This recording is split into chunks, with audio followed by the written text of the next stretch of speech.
लागी सेवक झालो तुमच्या लागलो निज चरणा। अहो स्वामी तुकया देवा यावरी न करावा अभेर। सहज लिळे उदकी वह्या तुम्ही रक्षिलिया निज सत्ते। अहो स्वामी तुकया देवा यावरी न करावा अभेर। निळा म्हणे धराल हाती तरी द्यालमती निरुपमा। अहो स्वामी तुकया देवा यावरी न करावा अभेर। मी हे ऐसे काय जाती, मी हे ऐसे काय जाती, अवघड किती पाहता। नाही होत उल्लंघन, नाही होत उल्लंघन, नसता भिन्न दुसरे, नसता भिन्न दुसरे। अंधाराने तेज नेले, अंधाराने तेज नेले, दृष्टी खाले अंतर। अंधाराने तेज नेले, दृष्टी खाले अंतर। नाही होत उल्लंघन, नसता भिन्न दुसरे। तुका म्हणे सवे देव, तुका म्हणे सवे देव, घेता ठाव दाविल। नाही होत उल्लंघन, नसता भिन्न दुसरे। जगद्गुरु संतश्रेष्ठ श्री तुकाराम महाराजांच्या अभंगगाथेतील क्रमाने आलेला 896 क्रमांकाचा हा अभंग असून प्रस्तुत अभंगात श्री तुकाराम महाराजांनी साधकाच्या दृष्टीनं एक संजीवनी बहाल केली किंवा प्रदान केली असं म्हणता येईल। हां, ज्याला अहंकार म्हणतात, ज्याला मोठा महादोष असं त्या ठिकाणी म्हणतात, त्या अहंकाराची कठीणता किती आहे, अहंकाराचं स्वरूप काय आहे, अहंकाराचं कार्य काय आहे, अहंकाराचा मोठा प्रतिबंध काय आहे, तो प्रतिबंध निवृत्ती करण्याचा उपाय काय आहे की ज्यामुळे साधक परमेश्वर स्वरूपाला निश्चिंतपणाने आणि निश्चितपणाने प्राप्त होऊ शकतो. ही एक गोष्ट जर बाजूला ठेवली, अहंकाराचं उल्लंघन किंवा अहंकाराला जिंकणं संसारातून दूर होण्यासाठी, जन्ममरण चुकविण्यासाठी, अशरीरी मोक्ष प्राप्त करून घेण्यासाठी, भगवंताची आत्मत्वानं प्राप्ती करून घेण्यासाठी जे जे उपाय आहेत ते सगळे केले आणि हा एक उपाय जर बाजूला राहिला तर आपण काहीच न केल्यासारखं होतं. आणि हा एक उपाय केला तर सगळं काही केल्यासारखं होतं, बाकी काही करावं लागत नाही. जिंकावा संसार येणे नावे तरी शूर, येर कायची बापुडी कीर अहंकाराची घोडी. अहंकाराला जिंका, मग आपण शूर बनाल. आणि ज्यांना अहंकार जिंकता येत नाही, संसार म्हणजेच अहंकार बरं का, उपजणे निमणे हे साचेची जे का मानणे वगैरे वगैरे, तर तो जिंकण्याशिवाय बाकीचे अहंकाराचे घोडे बनलेत. म्हणजे बाकीच्या लोकांना अहंकारानं घोडं बनलं, तो त्याच्यावर स्वार झाला आहे आणि तो तिकडं त्याच्या पोटात टाचा मारून, पाठीत चाबूक मारून, लगाम हातात धरून अहंकार नावाचा शत्रू पाठीवर बसला आहे घोडं बनवून आपल्याला, तुम्हाला, आम्हाला. आणि तो सगळीकडे 84 लक्ष येऊन फिरवतो आहे. अशी गोष्ट आहे. म्हणून याला जिंकावं. आणि याला जर जिंकायचं असेल तर काय करावं लागेल, तर याचं स्वरूप काय आहे कळून घ्यायला पाहिजे. शत्रू कटसा आहे कुठे ते कळून घ्यायला पाहिजे. महाराष्ट्रात अफझल खान आला विजापूरहून, त्याची वार्ता मिळाली. सगळ्याच बाबतीने जबरदस्त होता. त्याचं सैन्य, त्याची ताकद, त्याचं सगळंच फौजखाना वगैरे, हे फौज फाटा किंबहुना त्याचे शस्त्रसामुग्री सगळंच होतं. त्याच्याकरता छत्रपतींना काय काय करावं लागलं आपल्याला सगळ्यांना इतिहास माहिती आहे, सगळं सांगणार नाही. त्याप्रमाणे जीवनाच्या प्रांगणात, मनुष्य देहाच्या जीवनाच्या प्रांगणात मनुष्याला फार मोठं युद्ध करायचं आहे. मनुष्याला फार मोठा गड जिंकायचा आहे. मनुष्याला फार मोठ्या शत्रूंना ठार मारून पलीकडे जायचं आहे. आणि त्या शत्रूंच्या मध्ये हा एक शत्रू आहे, त्याचं नाव आहे अहंकार. आपण ज्या शरीराला, आपण ज्या मनाला, आपण ज्या बुद्धीला मी असं म्हणतो, तो मी आपलाच मी जो सगळ्याच्या जवळचा वाटतो, तो सगळ्यात मोठा शत्रू आहे, मोठा शत्रू आहे. म्हणून तुकाराम महाराज म्हणतात, मी हे ऐसी काय जाती. जाती म्हणजे जाणे या अर्थाने नाही, गमगच्छ जाणे या अर्थाने नाही, तर जाती हा प्रकार आहे. प्रकार गव्हाच्या किती जाती आहे? 4 जाती आहेत. ही म्हणजे प्रकार, दुसरं काय. गव्हाच्या पासून माणसाच्या जातीपर्यंत प्रकारच आहेत, दुसरं काही नाही, प्रकार आहे. तर त्याप्रमाणे मी हा प्रकार काय आहे. मग अजून काही प्रकार आहेत. हो, मी, माझे आणि तुझे, टाकी परते सांडी ओझे, हां असं म्हटलं तर मी आहे, माझं आहे, तुझं आहे. मी म्हटलं तर तू येतो ना, मी तू पण जाऊ दे दुरी. तू असला तर मी येतो. हां, एखादा माणूस आला आणि तो म्हणला अमुक अमुक अमुक गोपाळराव कुठे आहे, तो हा काय मी इथे आहे असं म्हणतो. पण कोणी आपल्याला दुसरं नसलंच, तू नावाची व्यक्ती कुणीच नसली आपल्याकरता, तू किंवा तुम्ही, तर आपण मी काय एखाद्या खांबाला म्हणतो का, एखाद्या आरशाला म्हणतो हा काय मी, हा काय मी, असं नाही. मी तू सापेक्ष येतो, आम्ही तुम्ही सापेक्ष येतं, अशी गोष्ट आहे. आणि मी माझं या सापेक्षत्वानं येतं, माझं या सापेक्षता. हा मी उन्हाळ्याकरता म्हणतो, हिवाळ्याकरता हा रग आणला आहे. ते म्हणे नाही मला ते मी कशाकरता आणलं आहे, तुला द्यायला आणलं आहे काय, नाही. मीच्या संबंधानं माझं येतं, मीच्या सापेक्ष तू येतं, आणि मीच्या संबंधानं म्हणजे माझ्याच्या संबंधानं तुझं येतं, मी माझे आणि तुझे, अशी गोष्ट. आणि यातच सगळा संसार आहे. अहम, मम आणि इदम म्हणजे हे आहे, हे माझं आहे, हे तुझं आहे, हे माझं नाही, हे तुझं नाही, असं. म्हणजे मी माझं आणि हे, इदम म्हणजे हे, अहम म्हणजे मी आणि मम म्हणजे माझं. आता गंमत आहे की जे काही आहे ते माझं नाही, तुझं नाही, कोणाचं सिद्ध होत नाही. जे तिथे येईल त्याचं आहे. घर कोणाचं? राहणाऱ्याच. जो त्याच्यात राहतो त्याचं घर, तो वापरतो त्याचं. अशी गोष्ट. शरीर जे जो जीव म्हणून त्याच्यात आहे त्याचं, तेवढ्यापुरतं. दुसरं काय आहे? पण हा मी मनुष्याला इतका घट्ट त्या ठिकाणी बसला आहे आणि या अहंकाराचं उल्लंघन केल्याशिवाय मनुष्याला देवाची प्राप्ती होत नाही. देव आणि देह याच्यामध्ये अहंकार आहे. जोपर्यंत मी माझा देह आहे किंवा मी देहरूप आहे असं वाटतंय तोपर्यंत देव नाही. आणि तो अहंकार जेव्हा जातो तेव्हा अहंकार गेला, तुका म्हणे देव झाला. मग देवत्वाचं त्या ठिकाणी आपल्याला देवत्वाचा अभिनिवेश किंवा मी देव आहे अशा प्रकारचा अनुभव येईल. हा अनुभव येण्याकरता आपलाच जो अहंकार आहे त्याचीच आपल्याला माहिती नाही.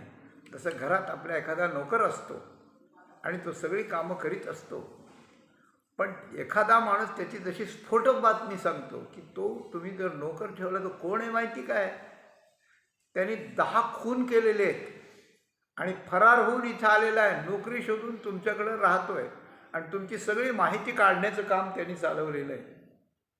काय वाटतं माणसाला? डोळ्यापुढे असे काजवे चमकायला लागतात. अरे बापरे, तो धोका आहे आपल्या घरात, आपल्या धोका आलाय, धोका आलाय.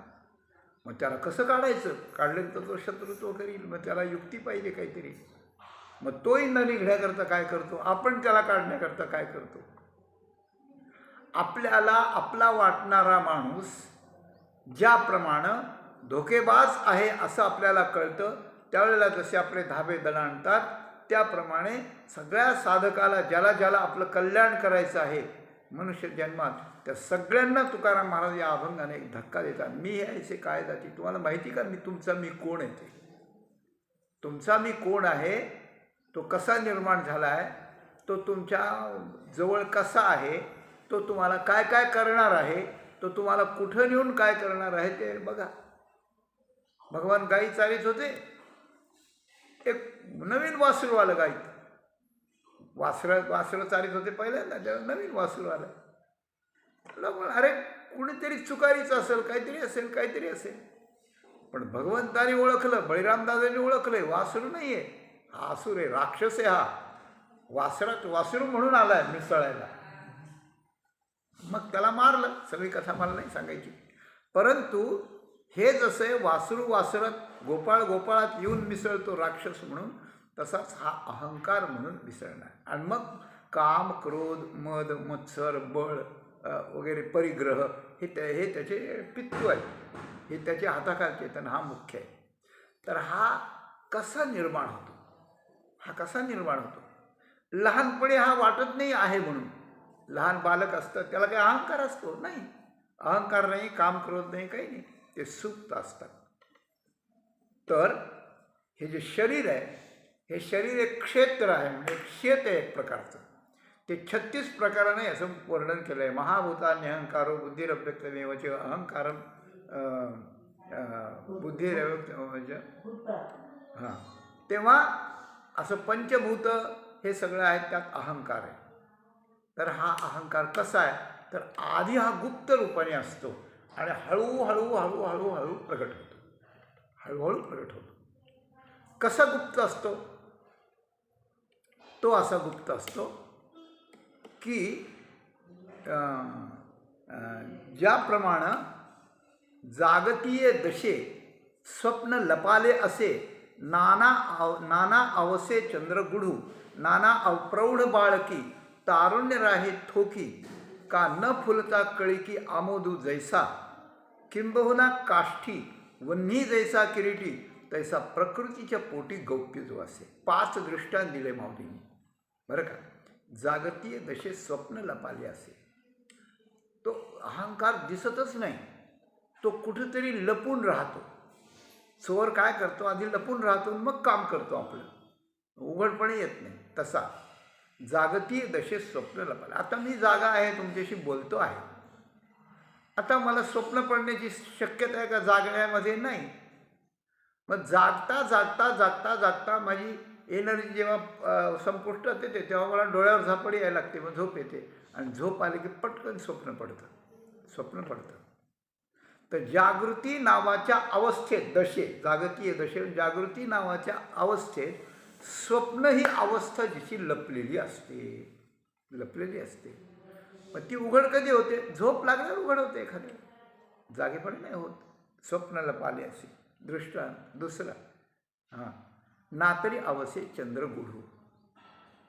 पौर्णिमेचा चंद्र स्वच्छ दिसतो, वद्य चतुर्दशीचा त्रयोदशीचा त्याच्यापेक्षा थोडा लहान दिसतो, प्रतिपदेचा छोटा दिसतो. पण अमावस्येला चंद्र असतो की नसतो? नसतो? नाही, असतो, पण गूढ असतो. नाना अवसे चंद्र गूढ असतो, तो दिसत नाही, एवढीच गोष्ट आहे. अवसेचा चंद्र दिसत नाही. स्वप्न जसं जागृती असताना दिसत नाही पण त्याच्यात लपलेलं असतं, त्याप्रमाणे अमावस्येच्या दिवशी चंद्र असतो पण लपलेला असतो. नाना अप्रौढ बाळकी तारुण्य राहे थोकी. अप्रौढ बाळकी, बाळकाला जोपर्यंत प्रौढत्व आलं नाही, म्हणजे कळायला लागलं नाही, शरीर जरा धडधाकट झालं नाही, वय विशिष्ट प्रकारात आलं नाही, तोपर्यंत हे जे विकार असतात ते गप्प बसलेले असतात, म्हणजे सुप्त असतात, गुप्त असतात, अशी गोष्ट आहे. अप्रौढ बाळकी, प्रौढत्वाचा अभाव असताना बालक दशेमध्ये तारुण्य जसं थांबलेलं असतं. थोकी म्हणजे थोकलेलं, म्हणजे थांबलेलं. तारुण्य थांबलेलं असतं. मग जसं मुलगा असो मुलगी असो, 10, 12, 13, 14, 15, 16 वर्षाचं वय त्या ठिकाणी झाल्यामुळं मग 16वं वर्ष धोक्याचं म्हणतात त्याच्याकडं, की ते तारुण्य असं बाहेर येतं. मग ते उमलतं. प्रथम वयसा काळी लावण्याची नवाळी प्रगटे जैशी आगळी अंगना अंगी असं म्हणतं. त्याप्रमाणे ते तारुण्य थोकलेलं राहतं, थांबलेलं राहतं आणि विशिष्ट वय आलं की ते त्या ठिकाणी बाहेर येतं. लावण्य तारुण्य सगळं त्या ठिकाणी बाहेर येतं. तारुण्य राहत होते का न फुलता कळी की आमोद जैसा. एक गुलाबाची कळी आहे, कल्पना करा, आणि ती कळी अशी बंद आहे आणि गुलाब आहे, खूप चांगला आहे, सुवासिक गुलाब आहे, गावरान गुलाब आहे असं म्हणतात. घ्या, कळी कुठे, वास येत नाही, त्याचा वास येत नाही, म्हणजे पाकळ्या काढून पहा, त्याचं विच्छेदन केलं, त्याचे सगळं फूल तोडून टाकलं. कळी कितीही तोडली तरी त्याच्यातून गुलाबाचा वास येईल का सांगा तुम्ही? वास येणार नाही. पण वास नाही का त्यात? नाही असं म्हणता येत नाही. वास नाही असं म्हणावं तर ती कळी नुसती राहू द्या, ती उमलू द्या, आणि उमलल्यावर पहा वास येतो का नाही तो. मग आधी नसतो मग येतो, तो कुठून येतो? कुठून दुसरीकडून येत नाही, त्यातच असतो, पण गुप्त राहिलेला असतो, ते आपल्याला कळत नाही, अशी गोष्ट आहे. अशा कितीतरी गोष्टी आहेत की त्या गोष्टीमध्ये आणखी एक गुप्त गोष्ट आहे, ती वेळ आल्यानंतर बाहेर येते. अपक्व फळ आणि पिकलेलं फळ यातला फरक आहे नाही. सीताफळ, डाळिंब असं कच्चं केलं दगडच असतो नुसता, आणि एकदा पिकल्यावर काय रस येतो त्यात, फळातला रस आणि फुलाचा सुगंध, हे अशी भगवंताची किमया आहे. तर न फुलता कळी की आमोदू जैसा. कळी फुलल्या वाचून आमोद म्हणजे त्यातला सुगंध त्या ठिकाणी येत नाही, तो त्याच्यात गुप्त असतो. हे 4 दृष्टांत दिले. आणि किंबहुना सगळ्यात शेवटा, किंबहुना काष्टी वन्नी असे किरीटी.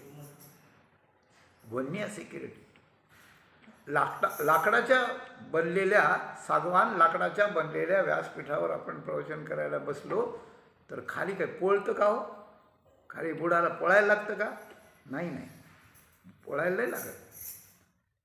मग अग्नी असतो ना लाकडात, काष्ठात अग्नी असतो, पण काष्ठात अग्नी प्रगट नसतो तर गुप्त असतो. काष्ठातला अग्नी प्रगट करावा लागतो उपायाने. त्याला काहीतरी विस्तू आणावा लागतो किंवा त्याला काडी आणावं लागते, त्याच्यावर थोडं राखेल टाकावं लागतं, मग लाकूड पेटतं, आणि पेटल्यावर मग मात्र लाकूडच जळतं. अग्नी असल्याशिवाय ते जळत नाही.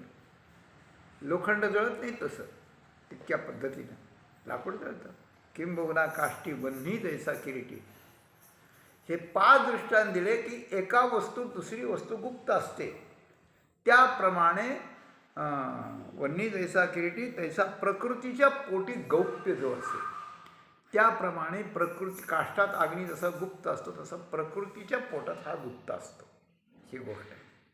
आणि जीव जो जन्माला येतो, आपण जे मी म्हणून जन्माला येतो, ते प्रकृतीच्या आधारानं जन्माला येतो. अविद्या म्हणा, प्रकृती म्हणा, प्रधान म्हणा, त्याच्या याने जन्माला येतो. पूर्वीचं कर्म असतं, प्रकृतीमुळे जन्माला येतो. प्रकृतीचे गुण असतात, ते गुण आपल्या त्या ठिकाणी येतात. आणि पूर्वकर्माप्रमाणे प्रारब्ध येतं. प्रारब्ध आणि कर्म ते त्याच्यात येतं, ते गुणाला मिळतं. प्रकृती त्याला जन्म देते. त्या प्रकृतीचे दोन प्रकार असतात, एक अष्टधा प्रकृती, एक अपरेय नित्यस्तवन्या प्रकृती, विद्धिमान एक पराप्रकृती, ज्याला जीव म्हणतात. ते जीवत्वाला येते ती प्रकृती. तर त्या प्रकृतीच्या आधारानं आम्ही जन्माला येतो. त्या प्रकृतीच्या पोटात हा गुप्त असतो. कोण? अहंकार. प्रकृतीच्या पोटी गौप्य जो असेल.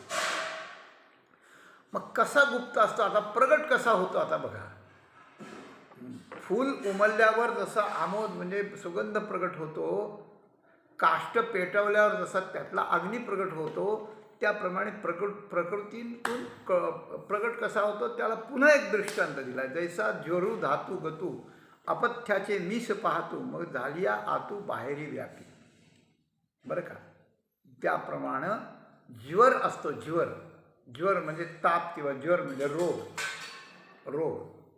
तो आपल्या धातूमध्ये असतो. 7 धातू आहेत ना या शरीरात. अस्थि, मांस, मेद, मज्जा, ते रक्त, वीर्य वगैरे वगैरे धातू असतात. आणि या प्रत्येक धातूमध्ये ज्वर असतो.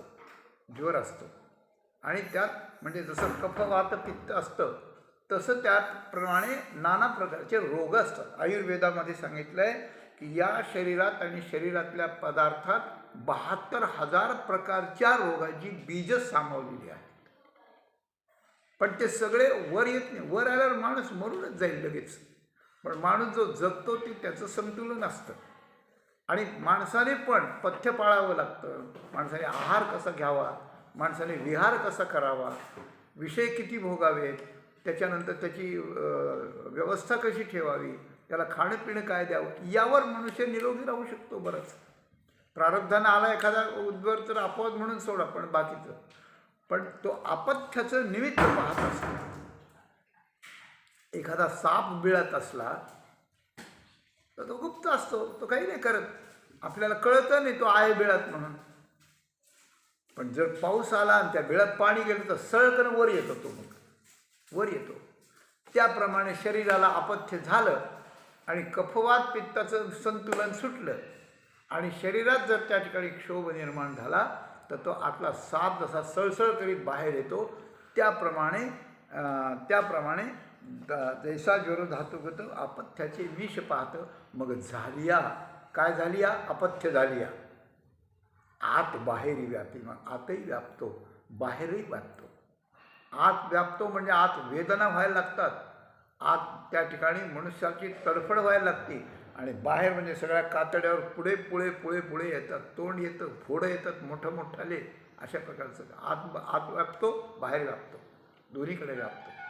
तो ज्वर जसा शरीराच्या धातूमध्ये असलेला बाहेर येतो अपथ्य झाल्यानंतर, त्याप्रमाणे हा प्रकृतीच्या बाहेर येतो. म्हणजे काय होतं? त्याला प्रकृती मिळते. माणसं म्हणतात ना, तुमची प्रकृती बरी आहे का, म्हणजे तुमचं शरीर बरं आहे का, तर त्याला प्रकृती म्हणजे शरीर मिळतं. हात, पाय, नाक, डोळे, तोंड वगैरे वगैरे सगळे अवयव त्याला येतात. आणि या प्रकृतीच्या पोटात तो गुप्त असतो. प्रकृतीच्या पोटी गौप्त असे धातू गतू अपथ्याचे मग झालिया बाहेर. तैसी पाचाही गाठी पडे. तसं काय होतं की आपण एखादा मोठा माणूस आपल्याकडे यायला लागल्यानंतर जसे माणसं जमून राहतात की नाही त्याच्या स्वागताला, त्याप्रमाणे जीव या जगात जेव्हा यायचा असतो, मनुष्य देहातला यायचा असतो, त्यावेळेला पाचाही गाठी पडे. तसे हे 5 जण एकत्र असतात. कोणते 5? पृथ्वी, आप, तेज, वायू आणि आकाश. हे पंचमहाभूत एकत्र मिळतात. ह्या पंचमहाभूताचं समष्टी रूप आहे, व्यष्टी रूप आहे. समष्टी म्हणजे मोठाले आहेत. ही मोठी पृथ्वी आहे. भरपूर पाणी आहे, सगळं सूर्याचं तेज आहे, हे आणि यांचे व्यष्टी रूप म्हणजे एकत्र हे त्या एका देहात आले. यालाच समष्टी व्यष्टी जसं म्हणतात तसं त्याला अपंचीकृत आणि पंचीकृत म्हणतात. तर जीव जो येणार असतो या गर्भात, तर त्याला येण्यासाठी त्याच्या प्रारब्धानं हे पंचमहाभूत एकत्र येऊन त्यांचा त्या ठिकाणी सांगाडा बनतो. तैसी पाचाही गाठी पडे. मग ते भूत एकमेकात येतात. एरवी विरुद्ध असतात एकमेकाच्या, पण इथं अनुकूल म्हणून येतात. पाचाही गाठी पडे जै देहाकार उघडे. आणि मग देहाचा आकार तयार होतो, गर्भात शरीराचा आकार तयार होतो. मग ते शरीर जन्मलं म्हणजे बाहेर येतं. देहाकार उघडे ते नाचवी चहूकडे तो अहंकार गा. मग 5 भूत वेगळे वेगळे असताना हा अहंकार दिसत नाही, प्रकृतीच्या पोटात असतो गुप्त तरी. पण हे एकत्र झाल्यानंतर यांना देहाचा आकार आल्यानंतर तो बाहेर येतो आणि मग तो नाचवितो. म्हणतो माझं नाव अमुक आहे, मी या कुळात जन्मलेलो आहे, हे घर माझं आहे, इतकी हद्द माझी आहे, इथून अलीकडे याल तर बघा, मग मी हे शिकलो आहे, मग मी हे प्राप्त केलेलं आहे, ही माझी आई आहे, ही माझी पत्नी आहे, हा माझा घोडा आहे, हे माझं कुत्र आहे. अशा प्रकारचं तो म्हणायला लागतो, नाचवायला लागतो. मग नाचतो म्हणजे अहंकार जितका शांत असतो तितका माणूस शांत असतो, आणि तो जितका उछाल मारतो तितका हाही नाचायला लागतो. अशी गोष्ट आहे. ते नाचवी चहूकडे येतो अहंकार गा. अशा प्रकारचा अहंकार नाचवितो आणि तो शरीरालाच मी म्हणायला लागतो. मग शरीराला मी म्हणणारा जो अहंकार आहे त्याला जी चेतना आहे ती कोणाची? शरीराची नाही, त्याच्या स्वतःची पण नाही. जो जीव चेतन जीव आलेला आहे दुसऱ्या शरीरातून, त्याचा प्रकाश आहे, त्याची चेतना आहे. जीवाची चेतना घेतो आणि मी अहंकार आहे म्हणतो आणि स्वतःचा मोठेपणा बाळगतो. अशी गोष्ट आहे. जशी नवऱ्याच्या घरी बायको येते आणि त्याच्यावर ताबा मिळून हे माझं घर आहे म्हणून त्याचंही काही चालू देत नाही, तसा हा अहंकार जीवाचं काही चालू देत नाही. जीवाला अज्ञानात त्या ठिकाणी ठेवतो, त्याचं अज्ञान कायम ठेवतो. शरीराला मी म्हणतो आणि त्या शरीराच्या साह्यानं बाहेरचं सगळं मिळून हे माझं आहे, हे माझं आहे, हे मी असं म्हणायला लागतो. यालाच नाचवितो असं म्हणतात. ते नाचवी चहूकडे तो अहंकार. या अहंकाराची नवलाची गोष्ट आहे म्हणे. फार फार आश्चर्य आहे याचं फार आश्चर्य आहे. तुकाराम महाराज याच्यात आश्चर्य आहे. मी असे काय जाती अवघड किती पाहता, अवघड आहे म्हणतात तुकाराम महाराज. तर याचं अवघड आहे. नवल अहंकाराची गोटी विशेषे नरगे अज्ञानापाठी, सज्ञानाचे झोंबे कंठी नाना संकटी नाचवी. मनुष्यालाच असतो असं नाही, पशुपक्ष्यांना पण असतो, बैलाला पण असतो, गाईला पण असतो, सगळ्यांना असतो. पण मनुष्येतर प्राण्यामध्ये तो असला तर सामान्य होऊन राहतो, इतका त्रास देत नाही. मनुष्यातही सामान्य मनुष्य असला, फार शिकलेला नसला, फार नसला, तर मग तो जास्त चाल नाही करत. पण जो मी ज्ञानी व्हायला लागलो आहे असं त्याला वाटतं, जो बाहेरचं ज्ञान संपादन करून दुसऱ्यापेक्षा मोठा ठरण्याचा प्रयत्न करतो, त्यावेळेला त्याची चाल वेगळी होते. अज्ञानाच्या पाठीने सज्ञानाच्या कंठाला झोपतो तो. म्हणजे मोठ्या माणसाचे भांडणं किती विकोपाला जातात, पिढ्यानपिढ्या चालतात, अशा प्रकारचा होतं तो अहंकार असतो. सज्ञानाची झोंबे कंठी, मग नाना संकटी नाचे, मग संकट यायला लागतात. त्याच्यामुळे काय आहे, मोठा झाला म्हणजे मला मग बंगला चांगला पाहिजे, मला गाडी चांगली पाहिजे, मग असं पाहिजे, तसं पाहिजे, तसं पाहिजे. मग त्याच्यात कोणी प्रतिबंध आला की तो शत्रू होतो. मग कधी भांडणं होतं, मग कधी कोर्टात केसेस होतात, मग कधीतरी एकमेकाचं नुकसान केलं जातं, उपद्रव होतो, आपण दुसऱ्याला देतो आणि दुसरे आपल्याला द्यायला लागतात. हा अहंकार सगळ्यांचा आपल्याला वैरी बनवतो, कारण तो आपला वैरी असतो. आपला वैरी असून आपल्याला तो सगळ्यांचा वैरी बनवतो, कशाही किरकोळ गोष्टी करता. आणि मग त्यांचं वैर साधण्यासाठी, त्यांना नष्ट करून आपणच जिंकण्यासाठी राहण्यासाठी त्यांच्याशी झुंज देण्याच्या आणखी एक 5व्या संकटात तो आपल्याला टाकतो. आणि अशा प्रकारचे नाना संकट येतात. आणि त्या संकटात तो जीवाला अडकवतो आणि जीवाचे कर्म तयार होतात आणि मग जीवाचं सगळं जीवन बिघडून टाकतं.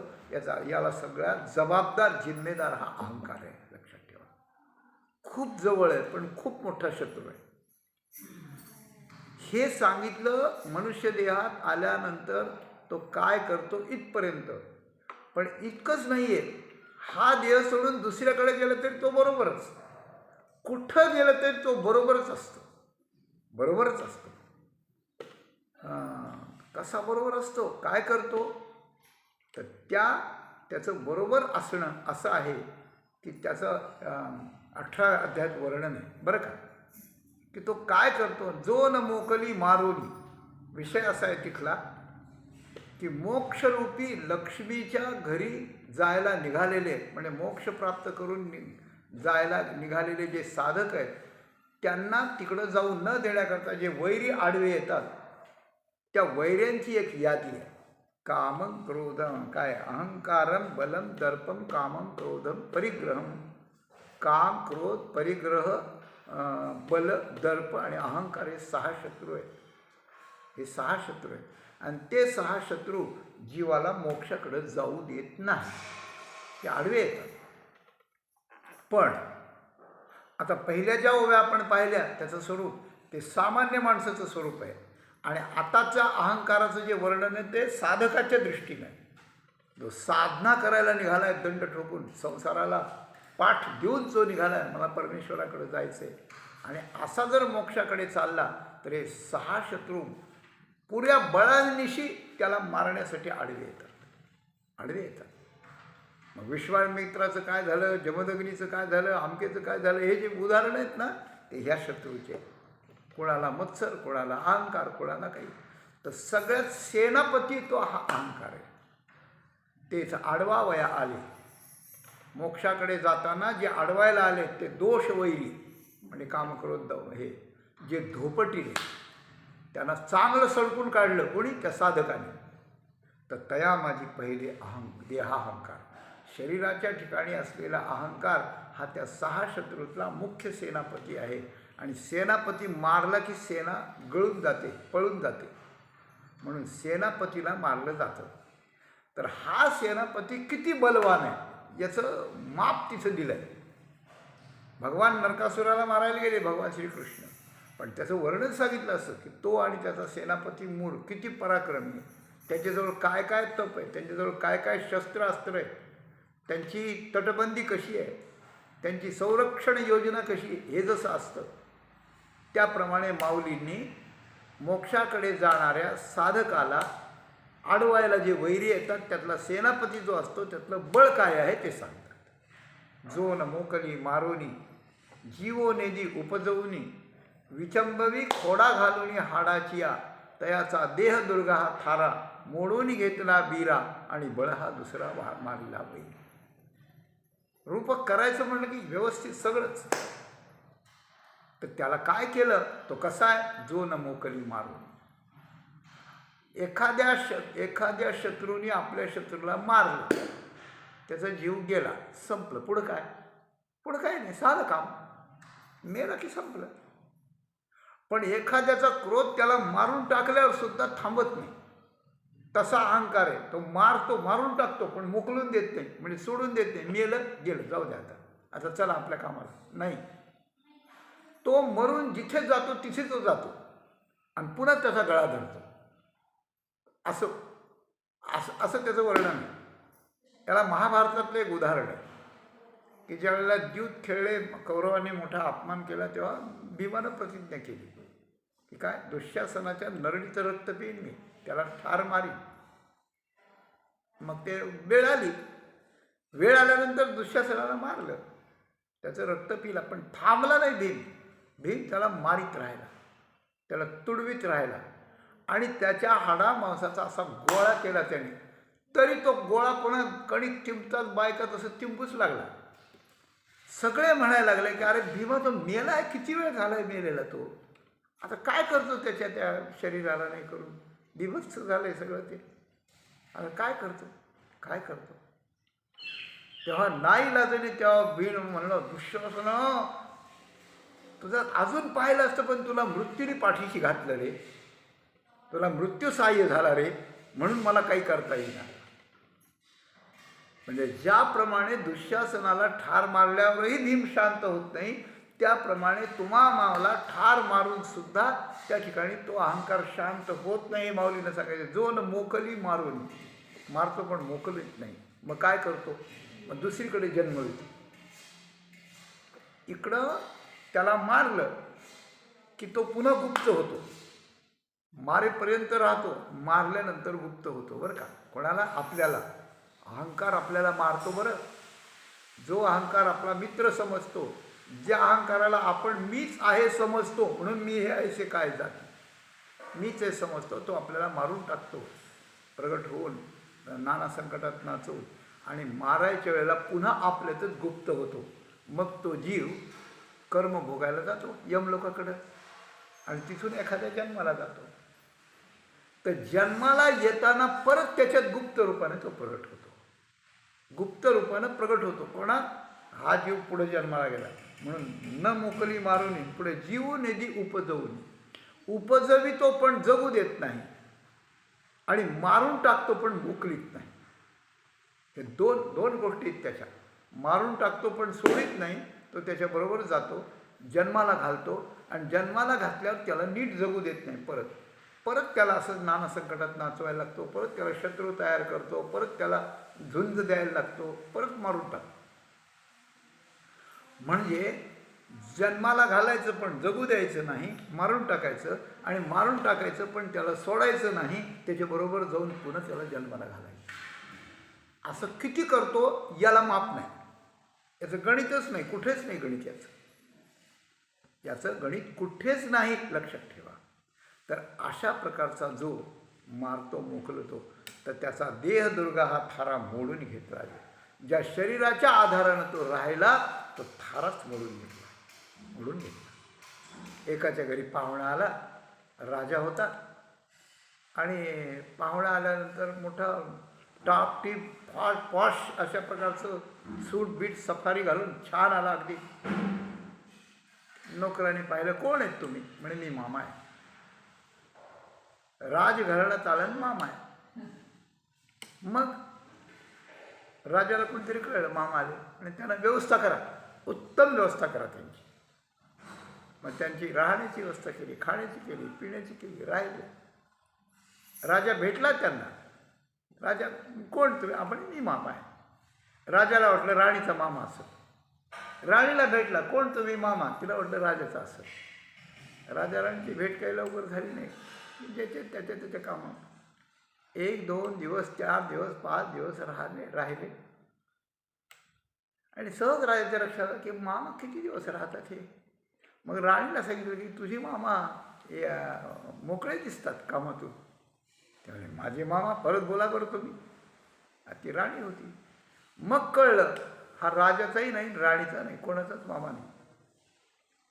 मग त्याला बोला, तुम्ही नेमके कोणाचे मामा आहेत? तेव्हा त्याने म्हणलं, मला गाव मामा म्हणतात. मी जातो, राहतो, आणि जोपर्यंत समजलं नाही तोपर्यंत राहतो. आता तुम्हाला समजलं, आता माझी पिशवी तयार आहे, म्हणे काही काळजी करू नका. निघाला. मग ज्याप्रमाणे दोघातला विचार झाल्यानंतर मामा निघतो, तोपर्यंत तसाच ऋतून बसतो, काही संबंध नसताना, तसा या अहंकाराचा प्रकृतीशी संबंध नाही, जीवाशी संबंध नाही, परमात्म्याशी संबंध नाही, काही नसताना जोपर्यंत जीव त्याच्या ताब्यात तो म्हणेल तसं राहतोय, मी म्हणतोय, तोपर्यंत तो त्याला त्रास देणार आहे. म्हणून उपाय सांगितला, हा विचारून अहंकार सांडिजे, मग असं तीच वस्तू होईजे तरी आपली स्वस्ती सहजे आपण केली. तर विचार करून हा अहंकार घालवायचा आहे. तो विचार कसा आणि कोणता आहे, तो विचार तुकाराम महाराज या अभंगात मांडतात. मी हे ऐशी काय जाती अवघड तुम्ही पाहता. हां, मी नावाचा जो प्रकार आहे तो खूप अवघड आहे. जगात आणि साधने काही गोष्टी अवघड आहेत, त्या आपल्याला सोप्या कराव्या लागतात किंवा त्या जिंकाव्या लागतात. काहीतरी अवघड म्हणून सोडून चालत नाही. हो, याला दुखणं झालं आहे, अवघड आहे, मग काय करावं आता, हे कॅन्सर आहे, ती काही पाथर्डीचं नगरात बरं होईल का, तर मुंबईला पण जावंच लागेल. त्याशिवाय इलाज नाही. अवघड अशा प्रकार. काय अवघड आहे? एखाद्याला सांगितलं की तू अमुक अमुक करतो म्हणतो अवघड आहे बाबा, खूप अवघड आहे. जगात एक गोष्ट फार अवघड आहे. काय अवघड आहे? एखाद्या माणसाला खूप भूक लागली, खूप भूक लागली, आणि मग त्याला सांगितलं भूक लागली ना, ठीक आहे, आणि त्याच्यापुढे सगळे पक्वान्न आणले, लाडू आणून आणले, जिवंती आणली, वरण भात आणला, चांगलं सगळं चमचमीत सगळं आणलं, आणि म्हणजे बघा याच्याकडे फक्त बघायचं म्हणजे खायचं नाही, खायचं नाही. हां, शमली का तुमची भूक? तुकाराम महाराज म्हणत हे की थोर अवघड आहे, अन्न देखोनी भूक राहते. अरे लागलेली भूक अन्नाला पाहून शमत असते का? उलटी ती उछाल मारीत असते. पोटभर खावं तेव्हा ती थांबते, नाहीतर नाही थांबत. हे अवघड आहे, खूप अवघड आहे. प्रपंचामध्ये भूक लागलेली आणि अन्न नुसतं पाहिलं की ती शमवायची, हे का सांगितलं असं? भूक असली ना, अन्न असल्यावर जेवायला अडचण काय आहे? हां, जेवायलाच अडचण आहे. इथे भूक म्हणजे आसक्ती विषयाची, आणि इकडे अन्न म्हणजे विषय. विषय आणि आसक्ती आहे, तर असा माणूस विरक्त होईल का? परमेश्वराचं नाव घेईल का? त्याच्याकडे जाईल का? नाही जाणार, नाही जाणार. म्हणजे आसक्ती नाहीशी करावी लागते आणि अहंकार नाहीसा करावा लागतो, तर देवाकडे जाता येतं, नाही तर जाता येत नाही. हा विषय थोडासा अंतर झालं पण आहे. 2 ओळ आपल्याला सांगून पुढे जातो. काय की तैसा काय अंतःकरणी विषयाशी थारा, तोंड भरो का विचारा, आणि अंतःकरणी विषयाशी थारा, तरी नातुडे धनुर्धरात शुद्धी. अंतःकरणात विषयाला थारा आहे आणि विचाराने तोंड भरले, मोठ्या वेदांताच्या गोष्टी सांगतो आहे. भगवान म्हणाले कधीच मी त्याला प्राप्त होणार. म्हणून आसक्ती नाहीशी करावं लागते एक. आणि दुसरा अहंकार. तैसा चित्ती अहंते ठावो, आणि जिव्हे सकळ शास्त्रांचा सराव, ऐसेनी कोडी एक जन्म जावो परी न पविजे मात. अहंकार तसंच ठेवून मी देवाकडे जाईन म्हटलं.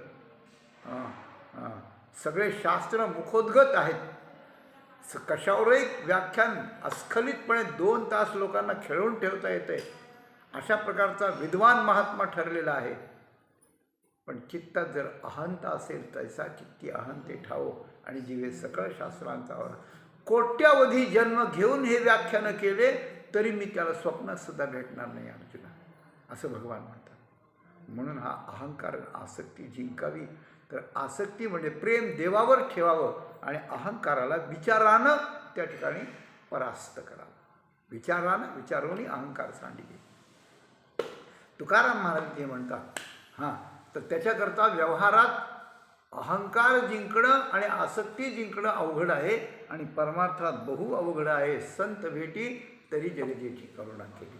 संत भेटी अवघड आहे, आणि संत भेटी एकदा झाली की मग अहंकार घालवणं अवघड नाही. तर संत भेटी होत नाही म्हणून अहंकार अवघड होऊन बसलेला आहे. तर तुकाराम महाराज म्हणतात, मी हे ऐसे काय जाती अवघड किती पाहता. मी आपल्याला सहज वाटतंय का मी आलो सत्ता, आता 2 मिनिटात येतो तुमच्यासोबत, तुम्ही म्हणाल ते करतो, नाही जमत. आणि त्याचं जर मूळ पाहायला लागलं तर अहंकार सापडतच नाही. शरीरात कुठे सापडतं? हा माझा डोळा आहे, हा माझा कान आहे, हे माझं मस्तक आहे, ही माझी शिर्डी आहे, दाखवता येते. आता मी कोणता आहे ते सांगा म्हणे तुम्ही. रथांगाचा मेळावा रथू जेवी रथू म्हणजे पांडवा, नाना अर्धोर्ध्व अवयवा नाम देह, असं म्हटलं. शरीर आहे, अधोर्व अवयव, खाली पाय आहेत, मध्ये कंबर आहे, वर त्या ठिकाणी डोकं आहे, मध्ये हृदय आहे. एक अवयव सांगता येतो. पण यातले तुम्ही नेमके कोण आहात सांगा, कोण आहात? इथं हे तर डोकं आहे, हे तर कपाळ आहे, हे तर नाक आहे, हे तर गळा आहे, याच्यातला मी कोणता आहे? सगळाच मी आहे, सगळा मी नाही. मी सापडतच नाही माणसाला, सापडत नाही मी. एखाद्या अडगळीत गेलेला साप जसा सापडत नाही तसा मी सापडत नाही. म्हणून याला पाहायला गेलं, याला शोधायला गेलं, याला सापडायला गेलं तर हा अवघड आहे, अवघड आहे. म्हणून अवघड किती पाहता. काय करावं लागतं? याचं उल्लंघन करावं लागतं. याला ओलांडून जावं लागतं. डोंगर ओलांडल्यानंतर जसं आपलं इच्छित गाव मिळतं, स्वप्न आणि सुषुप्ती मिळाल्यानंतर जशी आपली जागृती मिळते, त्याप्रमाणे एकीकडे देवाकडे जायला जग ओलांडावं लागतं. स्वरूपाच्या घरा यायला आडवारा करणारा विश्वाभास ओलांडावा लागतो. आणि एकीकडे फक्त अहंकार ओलांडावा लागतो. अहंकार, तो अहंकार पंचकोशात गुंतलेला आहे. त्या पंचकोशाचं उल्लंघन होत नाही, ओलांडणं होत नाही. 5 कोश, 5 रेषा ओलांडून जाव्या लागतात, तेव्हा मनुष्य देवापर्यंत जातो.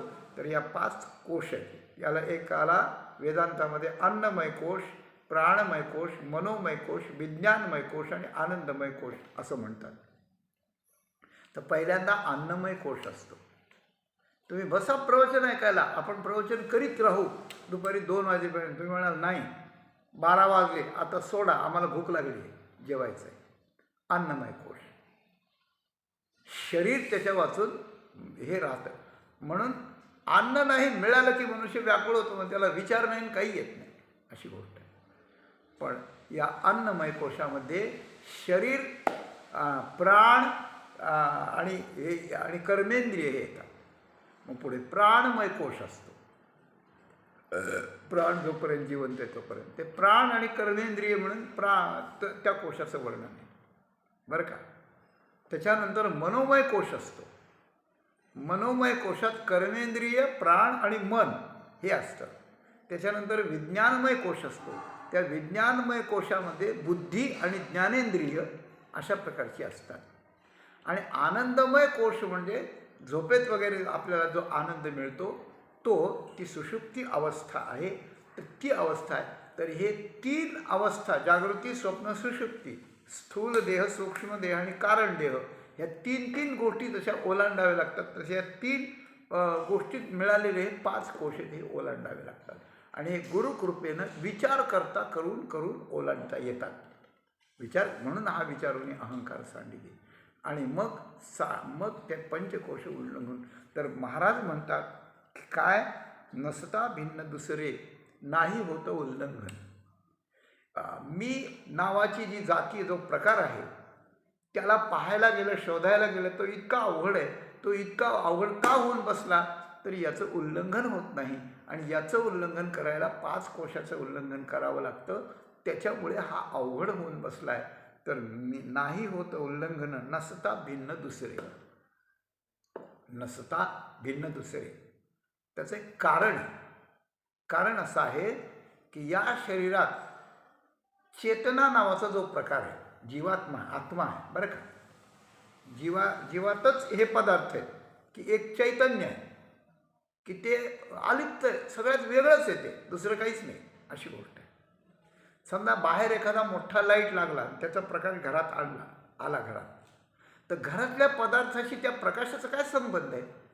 लाईट बंद झाला की तो बंद होणार, लाईट घेऊन गेला की तो तिकडे जाणार. फक्त आहे एवढंच दिसतं. त्याप्रमाणे या शरीरात चैतन्य आहे, ते शरीराचं नाही, ते कुणाचंच नाही, ते स्वतंत्र आहे. आलं गेलं त्याचं ते स्वतंत्र आहे. त्याचा शरीराचा, त्याचा संसाराचा, त्याचा अहंकाराचा काही संबंध नाही. असा आत्मा आहे. आणि शरीराला मी म्हणणारा जो जीव आहे, तो जीव आहे. आणि यांच्या दोन्हींच्या मध्ये अहंकार आहे. यांच्या दोन्हीच्या मध्ये अहंकार अशा प्रकारचा आहे.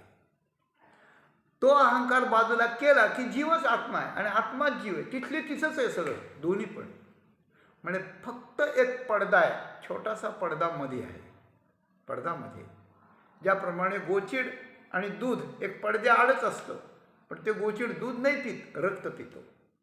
त्याप्रमाणे अहंकार आणि आत्मा, म्हणजे जीव आणि आत्मा, हे एक अहंकाराच्या पडद्यात आहे. पण तो अहंकाराचा पडदा जीवाला आत्म्याचं सुख भोगू देत नाही आणि आत्म्याला जीवाबद्दल काही समजू देत नाही, अशी गोष्ट आहे. दोन्हींच्या मध्ये पडदा आहे. आणि हा पडदा असल्यामुळे दोन्ही भिन्न नाहीत, एकच आहेत.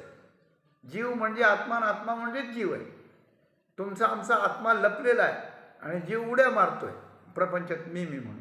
आणि साधू संतांचं काही नाही, जीव परमात्मा दोन्ही बैसोनी ऐक्यासनी जयाच्या हृदय भोवती विराजे. जीव आणि आत्मा एकाच आसनावर बसलेत, एकपणाच्या आसनावर बसलेत असं त्यांचं वर्णन आहे. आणि आपलं वर्णन नसता भिन्न दुसरे. जीव आणि आत्मा हे भिन्न नसताना या अहंकारामुळे त्यांना भिन्नता आली म्हणून जीव दुःख भोगतो आहे, अशी वस्तुस्थिती आहे. ती वस्तुस्थितीला एक दृष्टांत देतात. अंधाराने तेज नेले, दृष्टी खाले अंतर. दृष्टी खाले अंतर. अंधाराने तेज नेले म्हणजे काय, तर अविद्येचा अंधार आहे आणि आत्म्याचं तेज आहे. ते अविद्येचा अंधार त्या ठिकाणी पडतो. म्हणजे अविद्या आणि अहंकार अविद्येचाच आहे. अविद्या आणि अहंकार, तर अहंकाराचा पडदा आहे आणि अज्ञानाचा अंधार आहे.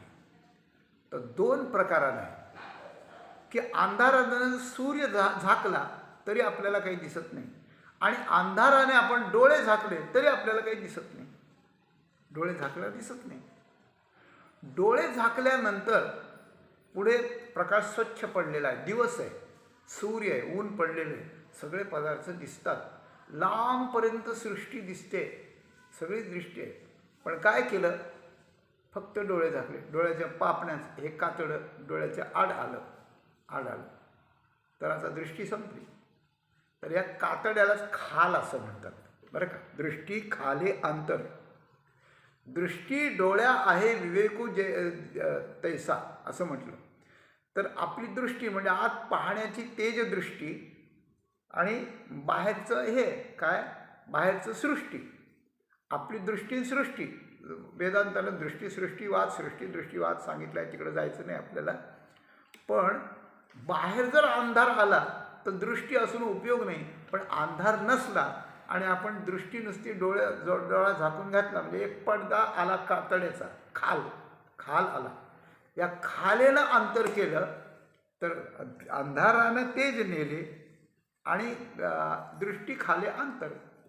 ह्या पडदा आला आणि त्या पडद्यांचं अंतराय झाला. पडद्यानं दृष्टी आणि डोळ्याच्यात अंतराय आणला, त्यामुळे असलेलं आता काहीही दिसत नाही. जसा आपला डोळा आणि पुढचं दृश्य याच्यामध्ये हा पापण्याचा कातड्याचा प्रतिबंध आला की ते आपल्याला दिसत नाही, त्याप्रमाणे आपला जीव आणि हे सगळी सृष्टी, हे सगळं जग आणि आत्मा यांच्यामध्ये अहंकार नावाच्या कातड्याचा पडदा आहे. एवढंच सांगायचं आहे. अंधाराने तेज नेले, दृष्टी खाले अंतर. आता इतकं महाराजांनी अहंकाराचं अवघडपण सांगितलं, त्याची विशिष्ट जात सांगितली, म्हणजे प्रकार सांगितला, अवघड सांगितलं, त्याला उल्लंघन केलं पाहिजे सांगितलं, असं सांगितलं आणि त्याच्या प्रकारही दृष्टांताने सांगितलं की खाल म्हणजे कातड्याचा पडदा आड आहे म्हणून हे होत नाही. पण मग तुकाराम महाराजांनी विचारलं, मग याला निवृत्त करणं, याला बाधित करावं लागतं. ज्ञानानं हा बाधित होतो, तर याला बाधित करावं लागतं. तर याला नाहीसं करण्याचा उपाय काही आहे का नाही? उपाय सांगा ना. आपण एक उपाय वाचला ज्ञानेश्वरीतला, हा विचारूनही अहंकार सांडीजे.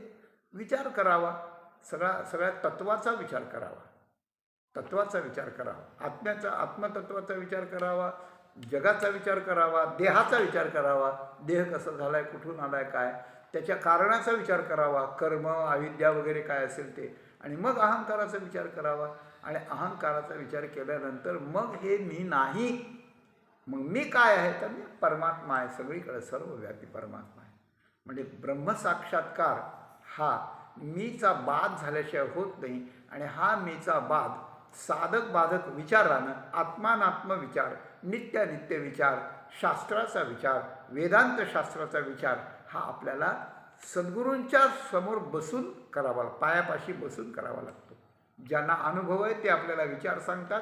शास्त्राच्या अनुरोधानं आपण सगळ्याची आसक्ती सोडून तो विचार करावा लागतो.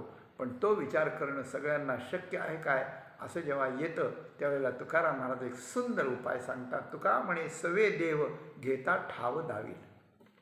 एक करावं लागतं. आपल्याला हा विचार करायचा आहे, पण विचार करताना आपण देवाला त्या ठिकाणी बरोबर घ्यावं. म्हणजे देवाची भक्ती करावी, देवाचं नामस्मरण करावं, मग अंतःकरण पवित्र होतं, मग ते विचाराला योग्य होतं. मग विचार करावा. विचार करता करता देवाला सांगा की देवा मला कळत नाही अहंकाराला उल्लंघन. देवा माझा अहंकार फार त्रास द्यायला लागला. देवा आज मला क्रोध आला होता. देवा आज मला कामाने फार जाळायला सुरुवात केली. सतत मला त्या कामाचं चिंतन येत आहे. मला आपण सहाय्य करा. आता माझं सहाय्य येथे करावे. देवा घे तुझी सेवा सकळ गोवा उगवणी. असं देवाला प्रार्थना करावी. देवाची भक्ती करावी. आणि देवाच्या कृपेनं अंतःकरण शुद्ध होईल. अंतःकरण शुद्ध होईल. देवाच्याच कृपेनं त्याच्यात प्रपंचाविषयी विषयासाठी अनासक्ती म्हणजे वैराग्य येईल. देवाच्याच सहाय्यामुळे आणि कृपेमुळे ज्यांनी अहंकार जिंकला आणि ज्यांनी आत्मा प्राप्त केला असे संत भेटतील. देवाच्याच कृपेने आपल्याला त्यांची सेवा घडेल आणि देवाच्याच कृपेने मग अपेक्षित जे आपले तेही सांगतील पुसिले जेणे अंतःकरण बोधले संकल्पाने. देवाच्याच कृपेनं वैराग्य, संत दर्शन, संत सेवा आणि संत कृपा प्राप्त होऊन त्या संताकडून मिळालेल्या विचारातून आपल्याला या अहंकाराला सहज जिंकता येईल. जे अवघड आहे, जे दुरापास्त आहे, जे अशक्यप्राय आहे ते सोपं, सरळ, सुलभ आणि सहज अशा प्रकारचं होऊन जाईल. आणि मग आपल्याला निरहंकार अवस्था त्या ठिकाणी झाली तर मग आपल्याला तो अहंकार, तो देहदुर्ग आणि हा प्रपंच सगळं जिंकून परमात्मा स्वरूपी लीन होता येईल. म्हणून मी नावाचा मोठा, सगळ्यात मोठा आणि सगळ्यात जवळ असलेला शत्रू अशा प्रकारचा आहे. तुम्ही सांगा, माणसाच्या डोळ्याला लांबच दिसतं पण माणसाच्या डोळ्याला स्वतःचं बुबुळ नाही दिसत. किंवा माणसाच्या डोळ्याला खूप लांब अंधार दिसतो पण डोळ्यात घातलेलं काजळ नाही दिसत. ते जवळ असतं म्हणून जे जवळ असतं ते नीट दिसत नसतं. तर जवळ, अगदी जवळ असलेला आणि अगदी घातक असलेला हा अहंकार नावाचा शत्रू आहे. त्याला रात्रंदिवस जागरूक राहिलं पाहिजे. त्याच्या ताब्यात न गेलं पाहिजे आणि सत्संगतीत राहून, सद्विचारात राहून, भगवंताच्या भक्तीत राहून या अहंकाराकडं बघण्याला जर आपल्याला शिकता आलं तर आपल्याला याला जिंकता येईल. जिंकायच्या अगोदर हे सगळं शिकायचं आहे, त्याचा अभ्यास करायचा आहे आणि अभ्यास करून या अहंकाराला जिंकून आपली आणि त्या ठिकाणी आपली जीवनयात्रा आपण सफल करावी. हा तुकाराम महाराजांचा संदेश आपल्यापुढे समर्पित करून झाली सेवा सद्गुरू माऊलींच्या आणि प्रभूंच्या चरणी समर्पण करून वाणीला आपण इथेच पूर्णविराम देऊ. धन्यवाद.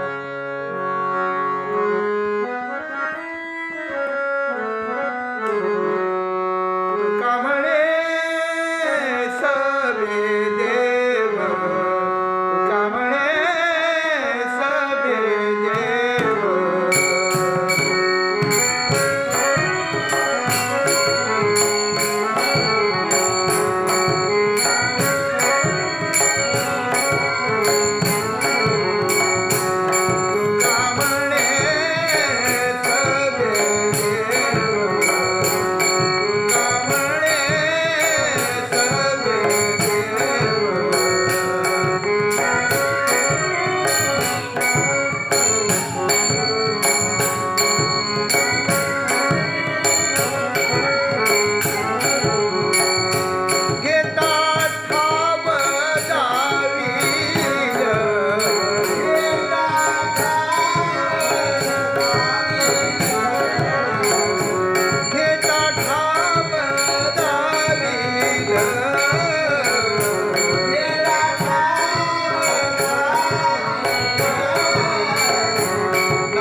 गणनाथ भगवान की जय, माऊली ज्ञानेश्वर महाराज की